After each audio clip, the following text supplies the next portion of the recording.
चंडीगढ़ में होने वाली बीजेपी कोर कमेटी की बैठक स्थगित हो चुकी है। बताया जा रहा है कि पार्टी के राष्ट्रीय उपाध्यक्ष सौदान सिंह की व्यस्तता के चलते कोर कमेटी की बैठक स्थगित की गई है। उम्मीद लगाई जा रही है कि एक हफ्ते बाद फिर से बैठक बुलाई जाएगी और कोर कमेटी की बैठक के लिए सभी तैयारियां पूरी कर ली गई थी। मुख्यमंत्री जयराम ठाकुर का काफिला भी चंडीगढ़ पहुंच गया था। मुख्यमंत्री को हेलीकॉप्टर के माध्यम से चंडीगढ़ जाना था, लेकिन सौदान सिंह की व्यस्तता के चलते ये मीटिंग रद्द की गई। एक बात यह भी निकलकर सामने आई कि मंडलों से हार की रिपोर्ट तैयार न होने की वजह से बैठक रद्द की गई है। कोर ग्रुप की बैठक में बीजेपी प्रदेश अध्यक्ष सुरेश कश्यप, मुख्यमंत्री जयराम ठाकुर, प्रभारी अविनाश राय खन्ना, सह प्रभारी संजय टंडन, संगठन महामंत्री पवन राणा और पूर्व मुख्यमंत्री प्रोफेसर प्रेम कुमार धूमल के साथ शांता कुमार अपेक्षित है। माना जा रहा है कि अब अगले हफ्ते चंडीगढ़ में हार के कारणों का पोस्टमार्टम करने के बाद प्रदेश बीजेपी रिपोर्ट हाईकमान को सौंपेगी। प्रदेश प्रभारी के मार्फत रिपोर्ट दिल्ली भेजी जाएगी और संगठन में फेरबदल का कोई संकेत नहीं मिला है, लेकिन सोशल मीडिया में फेरबदल की अटकलें भी तेजी से बढ़ती जा रही है।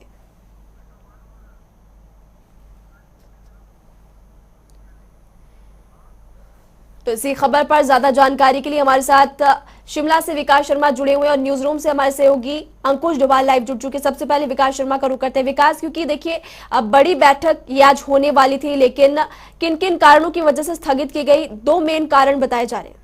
विकास।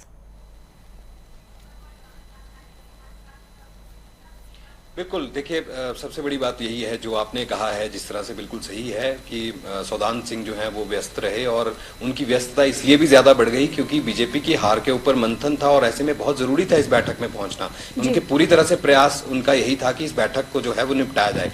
लेकिन इससे पहले खबर ये भी सामने आ रही थी कि जो मंडलों से, जिला अध्यक्ष से, जो पन्ना प्रमुख हैं, इनसे जो रिपोर्ट बनाकर तैयार की गई है मंडलों की तरफ से, वो रिपोर्ट जो है उसमें बनने में बहुत सी ऐसी जगहें हैं जहां से देरी हो रही है, यानी कि पूरी तरह से रिपोर्ट जो है वो अभी तक नहीं बन पाई है। यही एक बड़ी वजह है कि अभी फिलहाल इस बैठक को यहां पर टाल दिया गया है। चंडीगढ़ में यह बैठक होनी थी, हिमाचल भवन में पहले ये खबर आ रही थी कि 12 बजे ये बैठक जो है इसका समय निर्धारित किया गया था। उसके बाद ये खबर आई कि इसे और थोड़ा डिले किया जा रहा है, यानी 4 बजे का समय जो है वो यहां पर दिया जा रहा है। इसके बाद खबर ये सामने आई कि आपको ये बैठक जो है अब बताया जाएगा कि अगली तारीख कब आएगी, यानी कि अगली तारीख का इंतजार जो है वो यहां पर करना होगा। इन समय पे इसे टाल दिया गया है।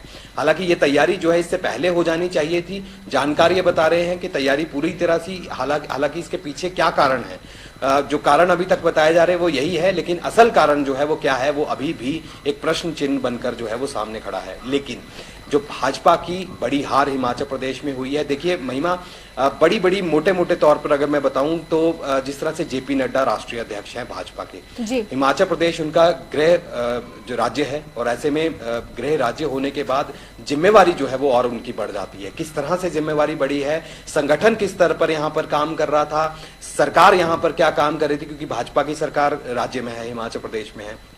ऐसे में संगठन और सरकार के बीच में ये तालमेल किस तरह का था, ये चुनाव जो है ये भाजपा इस समय यहाँ पर हार गई है।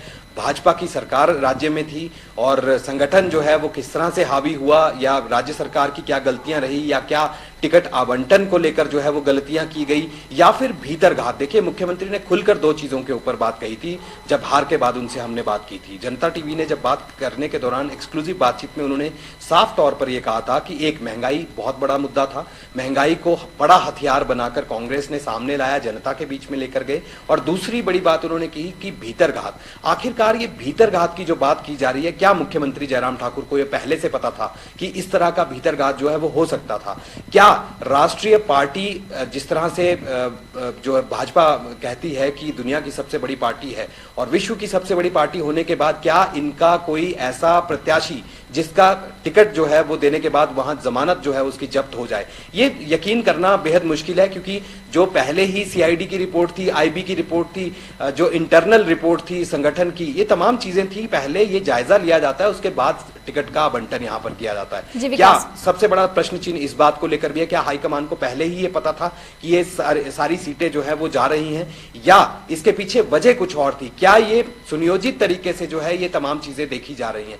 जानकार कई तरह की बातें कर रहे हैं, चर्चा का बाजार गर्म है, अटकलें जो है वो लगाई जा रही हैं कहा यह जा रहा है संगठन जो है वो एक तरफ अपना बड़ा बदलाव जो है यहाँ पर कर सकता है, दूसरी तरफ ये भी कहा जा रहा है कि सरकार के स्तर पर कोई बड़ा बदलाव जो है वो यहाँ पर हो सकता है। तो कई अटकलें यहाँ पर है और कयास लगाए जा रहे हैं और राजनीतिक गलियारों में अब बयानबाजियों का दौर भी जाहिर तौर पर शुरू होने वाला है। विकास, आप हमारे साथ बने रहिए और देखिए, क्योंकि अंकुश 2 मंत्रियों की कुर्सी पर भी संकट मंडरा रहा है, इसके बारे में भी जानकारी कुछ ऐसी मिल पाई है।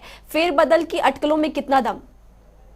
जी बिल्कुल, देखिए जिस तरह से फेरबदल की अटकलें हिमाचल प्रदेश में चली हैं, विपक्ष आरोप लगा रहा है, सोशल मीडिया पर लगातार ये चर्चाएं चल रही हैं कि हिमाचल प्रदेश में कोई बड़ा बदलाव होने जा रहा है। लेकिन नाभा से लेकर नागपुर, नाभा में हिमाचल प्रदेश का जो आरएसएस का कार्यालय वो है और नागपुर में राष्ट्र कार्यालय है, तो नाभा से नागपुर तक की ये जो चर्चाएं हैं वो यही हैं कि संघ का ये कहना है कि या तो हिमाचल प्रदेश में बड़ा बदलाव किया जाए या फिर छुटपुट बदलाव के जरिए कोई इस तरह की बात ना की जाए जिससे सरकार को परेशानी हो। लेकिन जिस तरह की परफॉर्मेंस इस चुनाव में रही, उपचुनाव में बीजेपी को 4 सीट से हाथ धोना पड़ा, वो कहीं ना कहीं चिंता का विषय है। और जिस तरह से मंत्री अपने अपने इलाकों से लीड नहीं दिला सके, उसके बाद से लगातार ये चर्चाएं हो रही हैं कि जो तमाम मंत्री हिमाचल प्रदेश में जो लीड दिलाने में अक्षम रहे हैं, जो लीड नहीं दिला सके हैं, उनकी कुर्सी जा सकती है। लेकिन इसमें बहुत सारे मंत्री ऐसे जो अपने इलाके से लीड नहीं दिला सके, इसके अलावा अलग अलग प्रभारियों को, 2-2 मंत्रियों को प्रभारी बनाकर और सह प्रभारी बनाकर सीटों पर लगाया गया था, वो भी लीड नहीं दिला सके। इसके अलावा बीजेपी सबसे बड़ी पार्टी विश्व की मानी जाती है और इसका सबसे जो मजबूत माना जाता है वो होता है बूथ स्तर। लेकिन बूथ स्तर पर ही हमने देखा कि जुब्बल कोटखाई में बूथ स्तर के जो त्रिदेव थे या फिर पन्ना प्रमुख थे,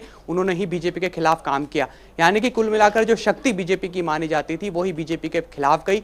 ये एक बहुत बड़ी चिंता बीजेपी के लिए रहने वाली है। खुद मुख्यमंत्री जयराम ठाकुर ने कहा, जिस तरह से विकास शर्मा ने हमें बताया कि मुख्यमंत्री ने इस बात को स्पष्ट कहा कि जिस तरह से भीतरघात हुआ, चारों की चारों सीट पर, अगर तीनों की तीनों सीट पर जो विधानसभा की अगर विशेषकर बात की जाए, मंडी में भी अलग अलग विशेषताएं रही, अलग अलग व्यवस्थाएं रही, लेकिन जिस तरह से 3 सीट पर जो भीतरघात रहा, चाहे फतेहपुर में कृपाल परमार की बात करें, वो पहले दिन कोटखाई तो गए लेकिन उन्होंने जो वहां पर जो है फतेहपुर में प्रचार नहीं किया। अर्की की अगर बात करें तो वहां पर गोविंद राम शर्मा प्रचार के लिए बाहर नहीं निकले। जुब्बल कोटखाई में तो बागी कैंडिडेट जो है उन्होंने बीजेपी की चिंता बढ़ाई और चिंता इस कदर बढ़ाई कि हिमाचल में तो पहली बार ऐसा हुआ होगा जुब्बल कोटखाई में कि वहां पर जमानत तक बीजेपी के प्रत्याशी की जब्त होगी, और जबकि बीजेपी सरकार में थी। तो कई चीजें ऐसी है जो बीजेपी के खिलाफ जा रही हैं।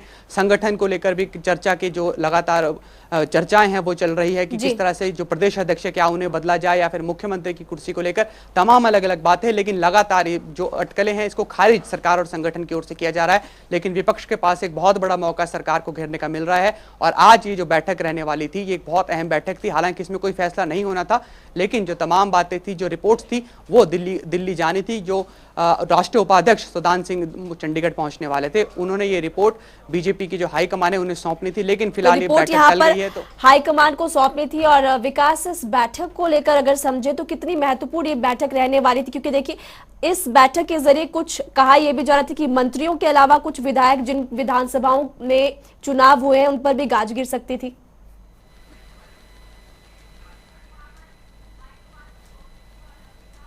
बिल्कुल, देखिए कई मायनों में अहम थी ये बैठक। जैसा कि अभी अंकुश डोभाल जो है वो बता रहे थे कि क्या क्या चुनौतियां रही राज्य सरकार के सामने भी, संगठन के सामने भी। अब अगर हम थोड़ा पीछे जाएं, देखिए रमेश धवाला ज्वालामुखी से विधायक हैं। पूर्व में जब भाजपा की सरकार थी, धूमल की सरकार यहाँ पर थी, तो उस समय में मंत्री भी थे। अहम जिम्मेवारी उनको भी थी, लेकिन खुलकर जो है वो सामने आते रहे रमेश धवाला। रमेश धवाला के आरोप ये हैं कि जो विधायक है, विधायक के बिल्कुल पैरेलल जो है एक ऐसी बॉडी संगठन की, जो ऐसा व्यक्ति संगठन का, वो लगातार उनके निशाने पे रहा है, धवाला के निशाने पर रहा है। ये कहा है कि विधायक को साथ नहीं लेकर चलने दिया जाता। इसको लेकर कई बार उन्होंने जो दिल्ली दौड़ जो है वो शामिल रहे, दिल्ली में जाकर वो नड्डा से मिले, अमित शाह से मिले, तमाम चीजें ये चलती रही। यानी कि कुल मिलाकर कहीं ना कहीं नाराजगी जो है वो लोगों के बीच में ये भी है कि आप सबको साथ लेकर नहीं चल रहे हैं। ये सबसे बड़ी बात है। आखिरकार संगठन की ऐसी क्या मजबूरी है जो आपको विधायक के पैरेलल जो है वो अलग से आपको काम किया जा रहा है? या तो संगठन के लोग जो हैं वो विधायक बनना चाहते हैं या फिर विधायक को नीचा गिराना चाहते हैं, नीचा दिखाना चाहते हैं। ये इस तरह के आरोप जो है धवाला लगातार उठाते रहे हैं। अभी हाल फिलहाल की अगर बात करें तो अब जब से चुनावी हार हुई है तो ऐसे में खुलकर ये बात जो है वो धवाला फिर से कह रहे हैं कि अगर संगठन को और अगर सरकार के अंदर तालमेल जो है वो इस तरह से अगर नहीं रहा और अगर बीते दिनों जिस तरह से चीजें चलती रही, संगठन जो है वो अपनी अलग चाल चलता रहा, सरकार अपनी चाल चलती रही, तो कहीं ना कहीं जो आने वाला समय है 2022 का, जो मिशन रिपीट की बात भाजपा यहां पर कर रही है, क्या उसमें किस तरह से चुनौतियां बढ़ जाएंगी ये देखना होगा। क्योंकि अभी से अगर भाजपा ने कुछ संगठन के अंदर बदलाव या फिर मंत्रिमंडल के, क्योंकि मंत्रिमंडल के अंदर जो बदलाव की बात की जा रही है वो इसलिए भी है कि कुछ एक ऐसे मंत्री हैं जिनकी परफॉर्मेंस पे लगातार सवाल उठाए जा रहे हैं। ये कहा जा रहा है कि वो अपनी बिल्कुल अलग चाल चल रहे हैं। ऐसे मंत्री जो मुख्यमंत्री जयराम ठाकुर जो है उनको कस के नहीं रख पा रहे हैं, लगाम जो है वो उनके ऊपर नहीं है। उनकी मंत्री जो है वो अपनी अलग राग गा रहे हैं, मुख्यमंत्री जो है वो अपनी अलग बात कह रहे हैं। तो इस तरह से ये कहीं ना कहीं चुनौती जरूर है कि अब मंत्रिमंडल के अंदर अगर फेरबदल किया जाना है, क्योंकि रिपोर्ट सबमिट की जानी थी इस बैठक में,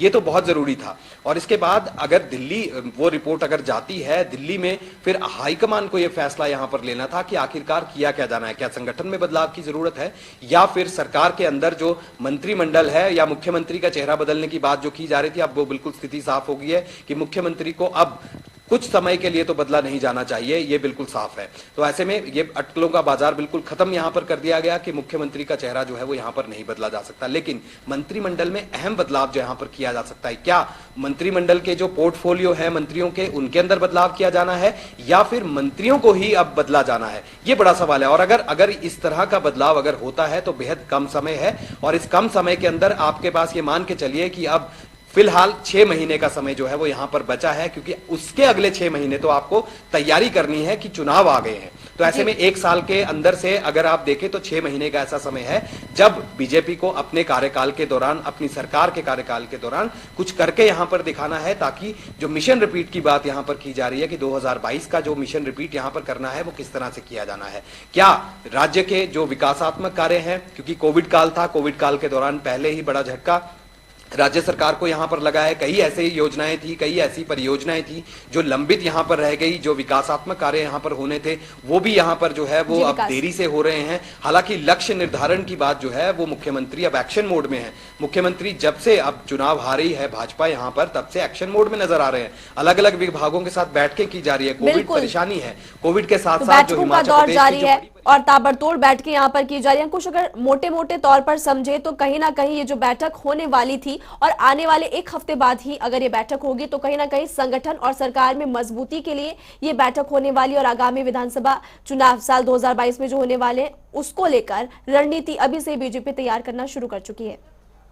बिल्कुल निश्चित तौर पर जब से हार हुई है लगातार बीजेपी ये मंथन में जुटी हुई है कि आखिर हार के क्या कारण रहे। भीतरघात का कारण एक बड़ा माना जा रहा है, जिस तरह से महंगाई और बेरोजगारी का मुद्दा बीजेपी के खिलाफ गया, उसे एक बड़ा कारण लेकर बीजेपी चल रही है। जिस तरह से आपने कहा कि साल 2022 में विधानसभा चुनाव एक बहुत बड़ी चुनौती बीजेपी के लिए रहने वाले हैं, क्योंकि मिशन रिपीट की बात बार बार की जा रही है। मुख्यमंत्री जयराम ठाकुर ने उपचुनाव के बाद, हार जब हुई उसके बाद भी दावा किया कि साल 2022 में बीजेपी ही सरकार बनाएगी। यानी कि कुल मिलाकर बीजेपी ये कोशिश कर रही है कि तमाम चीजें उनके खिलाफ कही, तमाम मुद्दे उनके खिलाफ कहे, उन्हें बीजेपी अपने पक्ष में कहीं ना कहीं लाए, ताकि आने वाले चुनाव में बीजेपी को समस्या ना हो। क्योंकि ये जो मजबूती है बूथ स्तर से एक बार फिर बीजेपी को देनी होगी। कहीं कहीं जहां पर बीजेपी का संगठन टूट गया है, जहां पर बूथ स्तर के कार्यकर्ता अलग थलग पड़ गए हैं, उन्हें वहां से संगठित करने की जरूरत है। और ये जो बदलाव है और ये जो व्यवस्थाएं हैं ये पूरे ऊपर संगठन मंत्री तक जाएंगी, यानी कि बूथ स्तर से संगठन मंत्री तक और संगठन मंत्री से बूथ स्तर तक, यानी कि हर जगह कहीं ना कहीं बदलाव की गुंजाइश है या फिर वहां पर सुधार की गुंजाइश है। इस पर बीजेपी चर्चा करने वाली है। तो बदलाव की गुंजाइश यहां पर है और आने वाले समय में ही पता लग पाएगा 1 हफ्ते बाद या जब भी बैठक होने वाली कि क्या इस बैठक में फैसला लिया जाएगा। शुक्रिया विकास शर्मा, अंकुश डोभाल, इस तमाम जानकारी के लिए।